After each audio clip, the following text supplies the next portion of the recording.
I hope everyone's doing well. Thank you for joining me for this video where we are looking here at this indefinite integral. It looks rather tricky, but if you do the right substitution, it's actually quite easy. I have integral dx divided by root x 1 plus x. Your substitution should focus in on this item so you can cancel that item. Look, if u is equal to root x, du is equal to the derivative of this 1 over 2 root x dx.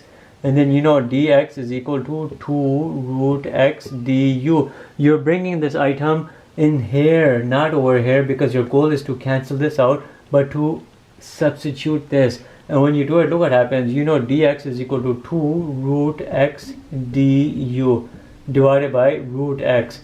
Now I'm bringing it right here. If u is equal to root x, then x here must be equal to u square. I have 1 plus u square.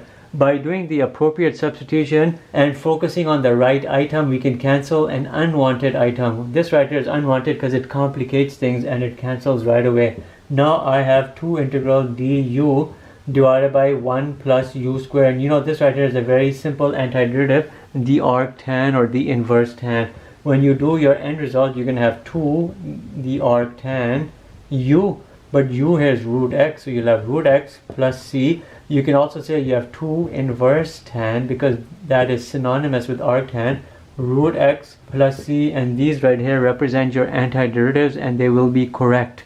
And it brings us to the end of this video. Again, focus here is on the right substitution for the right term so you can cancel out an unwanted term and make everything easy.